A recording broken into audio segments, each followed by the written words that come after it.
குடியரசுத் தலைவருக்கு எல்லாம் உச்சநீதிமன்றத்துக்கெல்லாம் கடிதம் எழுதியிருக்கிறாங்க. நாளைய வாக்கு எண்ணிக்கையில் வந்து மோசடி நடப்பதற்கான எல்லா வாய்ப்பும் இருக்கிறது. ஒரு பக்கம் இவிஎம் மிஷின், மற்றொரு பக்கம் இந்த அரசும் தேர்தல் ஆணைய அதிகாரிகளும் மோடி அரசினுடைய கையிலே இருக்கிறார்கள். களத்தில் இறங்கி போராடுவதற்கு தமிழகத்தில் வேறு மாநிலங்களில் பிரச்சனை ஏற்பட்டாலும், வேறு எந்த மாநிலங்களில் தவறுகள் ஏற்பட்டாலும் தமிழகத்தில் நாங்கள் தெருவுக்கு வந்து நேர்மையாக நடத்திடு. இந்திய தேர்தல் ஆணையமே நடத்திடு. வாக்கு எண்ணிக்கையை அனுமதியோம். மக்கள் தீர்ப்பை திருடுவதற்கு அனுமதியோம். விரட்டாதே.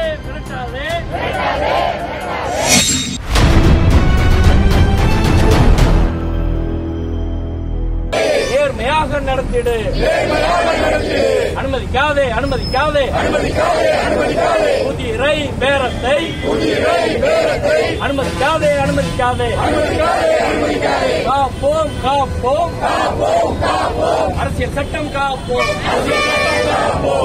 இன்றைக்கு 7 உயர்நீதிமன்ற நீதிபதிகள் குடியரசுத் தலைவருக்கு எல்லாம் உச்சநீதிமன்றத்துக்கெல்லாம் கடிதம் எழுதியிருக்கிறாங்க. நாளைய வாக்கு எண்ணிக்கையில் வந்து மோசடி நடப்பதற்கான எல்லா வாய்ப்பும் இருக்கிறது. வாக்கு எண்ணிக்கை முறையா நடக்குமான்னா அமித்ஷா 150 கலெக்டரை கூப்பிட்டு பேசியிருக்காரு, எங்களுக்கு ஃபேவரா பண்ணுங்கன்னு சொல்லி. ஜெய்ராம் ரமேஷ் ட்விட்டர்ல வந்து அது தெளிவா வந்து போட்டிருக்கிறாரு. ஆனா இந்த 7 கட்ட தேர்தலில் எப்படி பாஜக நடந்து கொண்டது, தேர்தல் ஆணையம் எப்படி நடந்துக்கிடுச்சு, சுப்ரீம் கோர்ட்டு இவிஎம் வழக்குல 17C வழக்குல எப்படி நடந்துகிட்டு எல்லாத்தையும் நம்ம பார்த்தோம். நாம் மட்டும் கிடையாது, ஆரம்பத்திலிருந்து முன்னாள் உச்சநீதிமன்ற நீதிபதிகள், உயர்நீதிமன்ற நீதிபதிகள், 102 IAS அதிகாரிகள், மூத்த பத்திரிகையாளர்கள் எல்லாமே இந்த தேர்தல் முறையாக நேர்மையாக நடக்குமா என்ற கேள்வியை எழுப்பினார்கள். தொடர்ச்சியாக நாட்டை மதத்தின் அடிப்படையை பிளவுபடுத்தும் வேலையை மோடி செய்தார். அதை தேர்தல் ஆணையம் ஒரு இடத்துல கூட கண்டிக்கல.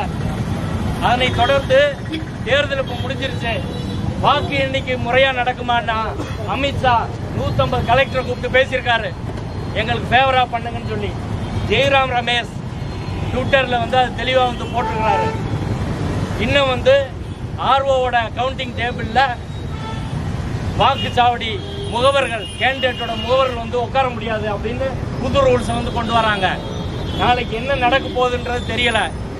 இன்றைக்கு 7 உயர்நீதிமன்ற நீதிபதிகள், சென்னை உயர்நீதிமன்றத்திலிருந்து நீதிபதி ஹரிபரந்தாமன், நீதிபதி CT செல்வம், விமலா, அக்பர் அலி, இன்னும் பாம்பே உயர்நீதிமன்ற வேற ஸ்டேட்ல இருந்து இன்னொரு நீதிபதி உள்ளிட்ட 7 உயர்நீதிமன்ற நீதிபதிகள் இன்னைக்கு மதியம் தேர்தல் ஆணையத்துக்கு, குடியரசுத் தலைவருக்கு எல்லாம் உச்சநீதிமன்றத்துக்கெல்லாம் கடிதம் எழுதியிருக்கிறாங்க.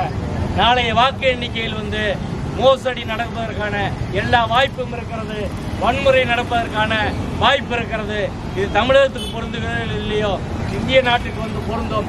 எனவே இதை தடுத்து நிறுத்த வேண்டும். நேர்மையான வாக்கு எண்ணிக்கை ஒண்ணு. ரெண்டாவது வந்து அடுத்த ஆட்சி அமைக்கிறது யார் ஆட்சி அமைக்க கூப்பிடணும், சிங்கிள் லார்ஜஸ்ட் பார்ட்டின்னு சொல்லி எந்த கட்சியும் கூப்பிடக்கூடாது. ஃப்ரீ போல் அலையன்ஸ், தேர்தலுக்கு முன்பாக உள்ள கூட்டணியில யார் அதிக எம்பிக்கள் ஜெயித்திருக்கிறார்களோ அவரை அழைக்க வேண்டும் என்று 102 ஓய்வு பெற்ற IAS அதிகாரிகள், உச்சநீதிமன்ற உயர்நீதிமன்ற நீதிபதிகள் அத்தனை பேர் வந்து கடிதம் எழுதியிருக்கிறாங்க. தேர்தல் ஆணையம் குதிரை பேரம் நடப்பதை தடுப்பதற்கு ஃப்ரீ போல் அலையன்ஸ் வந்து கூப்பிடணும். அதே போல எந்த கட்சியாவது தேர்தலில் மக்கள் வந்து இந்தியா கூட்டணி அப்படின்னு வாக்களிச்சிருக்கிறாங்க, இதுல இருந்து யாரும் விலகினாலும் அவர்களுக்கு எதிராக மக்கள் போராடுவார்கள். ஏனென்னா இந்த வெற்றி என்பது எந்த அரசியல் கட்சியின் தனிப்பட்ட வெற்றி கிடையாது. இந்த தேர்தலில் பங்கேற்காத அமைப்புகள் கூட களத்தில் இறங்கி ஓய்வு பெற்ற நீதிபதிகள், IAS அதிகாரிகள், வழக்கறிஞர்கள், குடிமை சமூக அமைப்புகள், மனித உரிமை அமைப்புகள் எல்லாரும் களத்தில் இறங்கிதான் இன்னைக்கு இந்த நிலைமைக்கு வந்து எளிதால் வந்து ஜெயிச்சிருவாங்கன்ற மோடியை இன்னைக்கு தண்ணி விட்டுருக்காங்க. ஆனால் இன்னைக்கு ஏற்கனவே திட்டமிட்டபடி கருத்து கணிப்புன்னு சொல்லி முழுக்க வந்து திணிச்சிருக்கிறாங்க. மோடி ஆதரவு ஊடகங்களில் செய்திருக்கிறார்கள். நாளைக்கு என்ன நடக்கும் என்ற அச்சம் நாடு முழுவதும் இருக்கிறது. எனவே நேர்மையா வாக்கு எண்ணிக்கை நடத்து, குதிரை பேரத்தை நடத்தாத என்பதை வலியுறுத்தி அக்கறையுள்ள குடிமகன்கள் என்ற முறையிலே இந்த நாட்டின் மீது அக்கறை கொண்டு தேர்தல் ஜனநாயகத்தை பாதுகாக்க, அரசியல் சட்டத்தை பாதுகாக்க நாம் இங்கே கூடியிருக்கிறோம். அந்த கோரிக்கையை நாம் வலியுறுத்துகிறோம். வாக்கு எண்ணிக்கையை நேர்மையாக நடத்திடு. அனுமதிக்காதே அனுமதிக்காதே அனுமதிக்காதே அனுமதிக்காதே குதிரை பேரத்தை அனுமதிக்காதே அனுமதிக்காதே. தேர்தல் ஆணையமே அனுமதிக்காதே அனுமதிக்காதே. அனுமதியோம் அனுமதியோம் மக்கள் தீர்ப்பை திருடுவதற்கு அனுமதியோம் அனுமதியோம் அனுமதியோம் அனுமதியோம் மக்கள் தீர்ப்பை திருடுவதற்கு அனுமதியோம் அனுமதியோம். மிரட்டாதே மிரட்டாதே. உள்துறை அமைச்சரே உள்துறை அமைச்சரே தேர்தல் அதிகாரிகளை மிரட்டாதே மிரட்டாதே. நடவடிக்கை எடு நடவடிக்கை எடு. இந்திய தேர்தல் ஆணையமே ஹோம் மினிஸ்டர் அம்சா மீது நடவடிக்கை எடு நடவடிக்கை எடு. ஏற்க மாட்டோம் ஏற்க மாட்டோம். பாஜகவின் கைகூலி ஊடகங்களின் கருத்து திணிப்பை ஏற்க மாட்டோம்.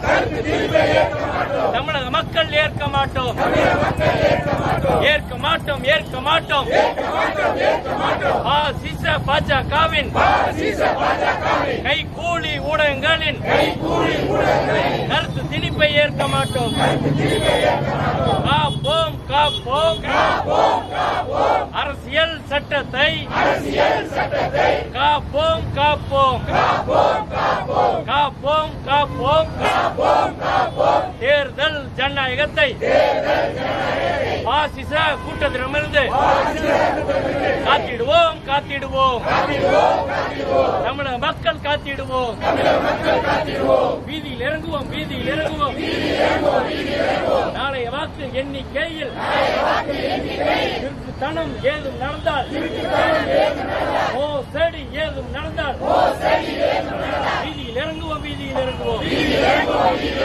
ஜல்லிக்கட்டு போராட்டம் போல முல்லை பெரியார் போராட்டம் போல ஸ்டெர்லைட் போராட்டம் போல விவசாயிகள் போராட்டம் போல ஜனநாயகம் காத்திட அரசியல் சட்டம் காத்திட தமிழக மக்கள் வீதியில் இறங்குவோம். கூடியிருக்கக்கூடிய மதுரையை சார்ந்த பல இயக்கங்களுடைய பிரதிநிதிகளே, அரசியல் கட்சிகளுடைய பிரதிநிதிகளே,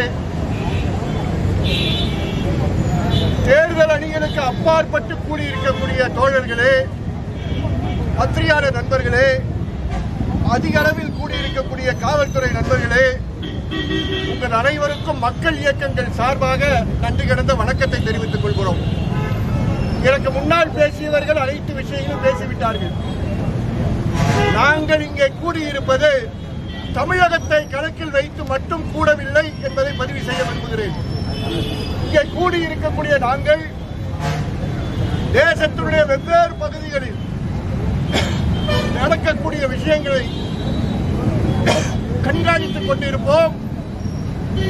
செயல்படுவதற்கு, களத்தில் இறங்கி போராடுவதற்கு தமிழகத்தில் வேறு மாநிலங்களில் பிரச்சனை ஏற்பட்டாலும், வேறு எந்த மாநிலங்களில் தவறுகள் ஏற்பட்டாலும் தமிழகத்தில் நாங்கள் தெருவுக்கு வந்து அணி பார்க்காமல் ஜனநாயகத்தை காப்பாற்றுவதற்கு ஒன்று திரடுவோம் என்று எச்சரிப்பதற்கான கூட்டம் தான் இந்த கூட்டம். இறுதியாக ஒரே ஒரு அறிவிப்பு. நாளை மாலை ஏதாவது பிரச்சனைகள் இருக்கு என்பது நமக்கு தெரிந்தால் அவசரமாக அனைத்து கூடியிருக்கக்கூடிய அமைப்புகளுக்கும் அவசரமாக அழைப்புதல் நம்முடைய வாட்ஸ்அப் குரூப் மூலமாக வரும். எந்த இடத்தில் கூட்டம் என்பதை அன்றே தீர்மானம் பண்ணிவிட்டோம். மக்கள் கண்காணிப்பத்தில் இந்த அவசர கூட்டம் நடக்கும். எது போன்ற போராட்டங்கள் எடுக்க வேண்டிய நிர்பந்தம் இருக்கோ சிவில் சமூகமாக நாம் தீர்மானம் செய்வோம். அரசியல் கட்சிகள் அவர்கள் வேலையை பார்க்கட்டும், சிவில் சமூகம் நம்முடைய வேலையை பார்ப்போம் என்பதை அறிவிப்பதற்கான அறைகூவல் தான் இந்த அறைகூவல் என்பதை அறிவிக்க விரும்புகிறேன். ஒட்டுமொத்த ஊடகங்களும் சில சில்லறை ஊடகங்கள் கார்ப்பரேட் நிறுவனங்களுடைய கைக்கூலிகளாக ஆளுகின்ற, அதாவது பாஜகவினுடைய கைப்பாவையாக ஒட்டுமொத்தமாக மீண்டும் பிஜேபிக்குத்தான் மக்கள் வாக்களித்துள்ளார்கள் என்ற ஒரு பரப்புரையை, ஒரு அவதூறுகளை, ஒரு பிம்பத்தை இன்றைக்கு கட்டமைத்துக் கொண்டிருக்கிறார்கள். வாக்கு பதிவினுடைய விவரங்களை வாக்கு பதிந்த நாள் என்று ஒரு மாதிரியாகவும் சுமார் 6 மணி நேரம் 5 மணி நேரம் கழித்த பிறகு 59% இருந்த வாக்குப்பதிவு 61%, 65% மாற்றி அறிவிக்கப்படுகிறது. இதை பற்றி ஊடகங்களிலே கேட்டால், அரசியல் கட்சி கேட்டால், இது எங்களுக்கு வரையில் இந்த கணக்கு தாமதமாக வந்தது என்று ஒரு அதிகாரி சொல்கிறார். இன்றைக்கு நவீன சமூக ஊடகங்கள் இருக்கும் பொழுது, டெக்னாலஜி இருக்கும் பொழுது பதிவு செய்யப்படக்கூடிய வாக்குகளை உடனடியாக வாக்கு எந்தெந்த பூத்துகளிலே எவ்வளவு வாக்கு பதியப்பட்டிருக்கிறது என்பதை கூட ஒரு தேர்தல் ஆணையம் முறையாக இன்றைக்கு தெரிவிக்க மறுக்கிறது என்று சொன்னார். இதே ஒரு சந்தேகம் இருக்கிறது.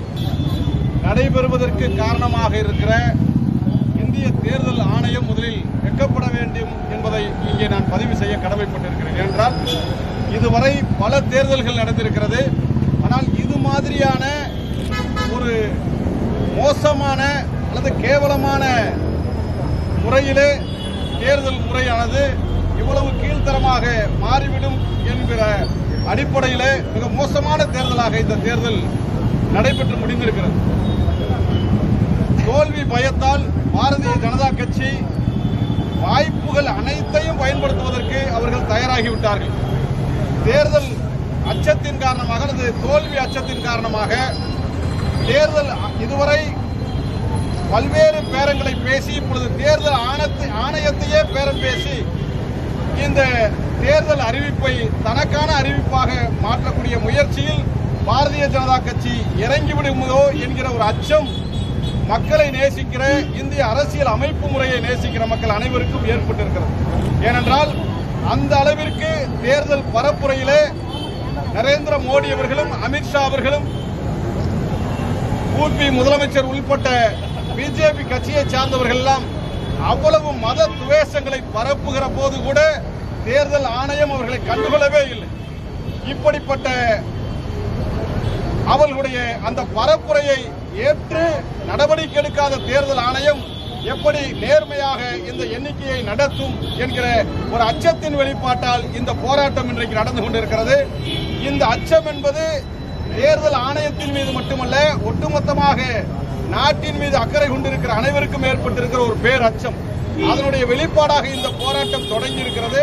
இந்த தேர்தல் வாக்கு எண்ணிக்கை முறை ஜனநாயக ரீதியாக நேர்மையாக நடைபெறவில்லை என்றால் ஒட்டுமொத்த அரசியல் அமைப்பு முறையும் இந்திய ஜனநாயக முறையும் கேள்விக்குள்ளாக்கப்படும், கேலிக்கூத்தாக்கு உள்ளாக்கப்படும் என்கிற அடிப்படையிலே இந்த அரசியல் அமைப்பு முறையை பாதுகாக்க வேண்டும் என்றால் இந்த தேர்தல் எண்ணிக்கை என்பது நேர்மையாக நடைபெற வேண்டும் என்கிற கோரிக்கையை வலியுறுத்துகிறோம்.